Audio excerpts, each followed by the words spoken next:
Guys, welcome to my channel official অনুভূতি। তোমরা সবাই কেমন আছো? আশা করি তোমরা অনেক ভালো আছো আর আমিও অনেক ভালো আছি। তো আজকে আমরা যাব, আগে তোমরা দেখেছো আমাদের চাকদায় কত বড় করে রথের মেলা হয়, তো সেই রথের মেলাতেই আমরা আজকে যাব। আর আজকে রথের কয়দিন গো? 4 দিন মনে হয়, 3-4 দিন হবে আজকে রথের। তো 7 দিন মতো মেলা থাকবে, মানে উল্টো রথ পর্যন্ত হয়তো। হ্যাঁ, উল্টো রথ, এখন উল্টো রথ তো অনেকদিন পর পড়েছে। তো উল্টো রথ পর্যন্ত মেলাটা থাকবে। তারপরে আজকে যাই, চলো দেখে আসি আর ঘুরে আসি মেলাটা। আগের বার ঘুরিনি। আর মেলায় কিন্তু সব নিরামিষ জিনিস বিক্রি হয়, মানে বিরিয়ানি বিক্রি হবে সেটাও নিরামিষ, মোমো বিক্রি হবে সেটাও ভেজ মোমো। তো আজকে যাই, চলো তোমাদেরকে সবই ঘুরে ঘুরে দেখাবো। তাকাও। আর আমাদের সাথে দেখো সোনামা যাচ্ছে, ওকে বললাম এখানটায় দাঁড়াও, আর ও বসে পড়েছে। মা তুমি কোথায় যাচ্ছ? কোথায় যাচ্ছ? বলে মেলাতে। চলো দাও, ঢাকতেও পাচ্ছি না না।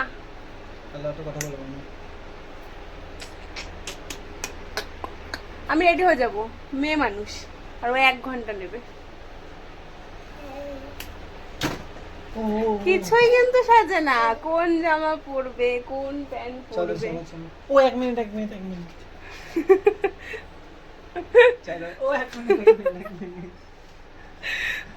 চলো, ব্যাং ঢং করছে। আমাদের পত্রিকার মধ্যে জগন্নাথ দেবের মহাপ্রসাদ পাওয়া যাচ্ছে। রাজভোগ মহাপ্রসাদ জন্য জগন্নাথ দেবের মহাপ্রসাদ নিতে পারেন। আমাদের মঞ্চের ডান দিকে সেখানে মহাপ্রসাদ কাউন্টার রয়েছে, সেখান থেকে আপনারা জগন্নাথের সন্ধ্যাকালী রাজভোগ মহাপ্রসাদ গ্রহণ করতে পারবেন। হরে কৃষ্ণ। জগন্নাথের কথা শ্রবণ ইত্যাদির মাধ্যমে আমরা জগন্নাথ দেবের বিশেষ কৃপা আশীর্বাদ লাভ করতে পারি। জগন্নাথ দেব তিনি সারা বছর তিনি মন্দিরে বিরাজ করেন, কিন্তু এই রথযাত্রার 7 দিন তিনি শ্রীমন্দির ছেড়ে তিনি বাইরে আছেন, জগন্নাথের মাসির বাড়িতে। গুন্ডিচা মন্দির থেকে তিনি জগৎবাসীকে কৃপা প্রদান করেন। আমরা সকলে জগন্নাথের কথা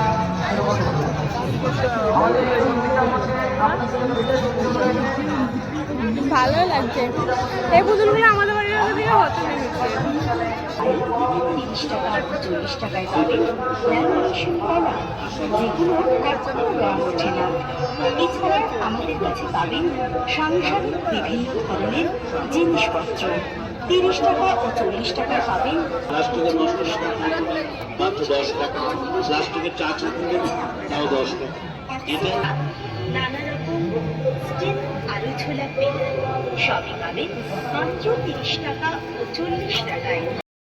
তো তখন তো তোমরা দেখলেই যে সোনামা একটা হেয়ার ব্যান্ড চাইছিল, কিন্তু আমরা ওকে দিইনি, কারণ ওর অনেকগুলো হেয়ার ব্যান্ড আছে আর ও পড়তে চায় না। তারপরে আমরা এখানে খেলার দোকান এসেছি। আর এই ফোনগুলো তোমাদের কার কার মনে আছে, ছোটোবেলায় কিন্তু আমরা প্রত্যেকে এই ফোন দিয়ে খেলেছি। আর সোনামাকে এই ফোনটা কিনে দেবো ভাবছিলাম, কিন্তু ও এই ফোনটা দেখে ভয় পাচ্ছিল, মানে গান বাজছিল দেখে ও ভয় পাচ্ছিল, নিতে চাইছিল না। ও একবারও হাতে নিচ্ছিল না, যতবার চেষ্টা করছিলাম ওকে দেওয়ার জন্য, ও কিন্তু নিচ্ছিল না। তারপরে আমরা আর ফোনটা ওখান থেকে নিইনি, ওখান থেকে অন্য কিছু দেখছিলাম আমরা ঘুরে ঘুরে, কিন্তু ওর কোনো কিছুই পছন্দ হয়নি। লাস্টে আমরা একটা পাখা মতন কিনেছি, তোমরা পরে ওটা দেখতে পারবে যে সোনামা আর ওর পাপা খেলছিল। আর দেখো মেলায় কত সুন্দর সুন্দর দোকান বসেছে। আর এখানে কিন্তু তোমাদেরকে আমি দেখিয়ে দিলাম যে সব নিরামিষ দোকান, কোনো আমিষের কিছু নেই। আমি এক জায়গায় মোমো খেতে গেছিলাম, বলছে চিকেন অ্যালাউ নেই, তাই জন্য মোমোটা আর আমি খাইনি, ভাবলাম বাইরে থেকেই খাবো।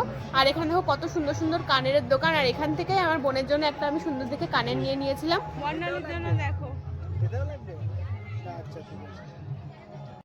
এই যে এখানে এই সাদা কানেরটাই আমার বোনের জন্য নিয়েছিলাম। তো তোমাদের কোনটা পছন্দ হয়েছে তোমরা কমেন্ট করে জানাবে। আর এখানে দেখো কতগুলো খাবারের দোকান বসছে, আর আমি কিন্তু পাপড়ি চাট খেয়েছি এখানে। আর এই দেখো ভেলপুরির দোকানে আমরা এসেছি, আর এখানে পাপড়ি চাট খেয়ে নিয়েছি। আর এখানে কিন্তু বিরিয়ানিরও দোকান বসেছিল, কিন্তু সেগুলো একদম ভেজ ছিল, মানে কোনো আমিষের কোনো কিছু অ্যালাউ ছিল না মন্দিরের মধ্যে। আর এখানে দেখো পাপড়ি চাটটা খেয়েছিলাম, কিন্তু আমি কিন্তু পাপড়ি চাট খেয়েছিলাম সেই মুকুন্দনগর গিয়ে, ওখানের পাপড়ি চাটটাই বেশ ভালো লেগেছিল। ওইটার মতন আমি আর কোনো জায়গাতেই পাপড়ি চাট খেতে পারলাম না, সেরকম আগের মতন কোনো কিছুতেই আর টেস্ট আমরা দেখি না। আর এখানে আমি খাচ্ছিলাম, আর সোনামাকে নিয়ে রাহুল বসেছিল, আর ওকে আমি খাইয়ে দিচ্ছিলাম। আর পাপড়ি চাটটা মোটামুটি ভালোই লেগেছে। তারপরে এখান থেকে আমরা কিন্তু কোনো কিছু কেনাকাটা করিনি, কারণ আমাদের এখানে দুদিন পরপরই মেলা হয়, তাই জন্য মেলায় গেলেই সব কিছু কেনাকাটা করিতে ভাবলাম এই মেলা থেকে আর কিছু নেবো না। আমরা কিন্তু এক দোকানে গেছিলাম নিমকি আনতে, জিলাপির দোকানে, সেখানে একটা কাকিমা তোমার দেখা হলো, তোমরাই দেখো। কি আছে বাড়িতে আর একাই তুমি? মেয়ে আছে, দুটো মেয়ে আছে, একটা বিয়ে হয়ে গিয়েছে আর একটা নিজের টিউশন তো নিজেই পড়াশোনা করছে। যাও সাবধানে বাড়ি চলে যাবা। ঠিক আছে। উনি কিন্তু এখানে পাপড় বিক্রি করতে এসেছিল, আর রাহুলকে ধরেছে যে পাপড় নাও একটা, তাই জন্য আমরা পাপড় নিয়েছি। তারপর বললো আমাকে একটু নিমকি খাওয়াবে, তাই জন্য ওনাকে নিমকি কিনে দিলাম। আর এখানে দেখো সোনামা, তোমাদেরকে এটার কথাই বলছিলাম যে এই পাখাটাই আমরা কিনেছি, আর এটা নিয়ে ওরা খেলছিল। আর আমরা কিন্তু বেশিক্ষণ মেলায় ছিলাম না, আমরা কিন্তু এখনই মেলা থেকে বেরিয়ে যাবো। আজকের ভিডিওটা এখানে। ভিডিওটা তোমাদের কেমন লাগলো? ভালো লাগলে লাইক করতে কিন্তু একদমই ভুলো না। যারা আমার চ্যানেল নতুন আছে তারা প্লিজ আমার চ্যানেলটা সাবস্ক্রাইব করে দিও। রাহুল সাইকেল গ্যারেজে রেখেছিল, সেই সাইকেলটাই আনতে গেছে। দেখা হচ্ছে নেক্সট ভিডিওতে। টাটা, সবাই ভালো থেকো।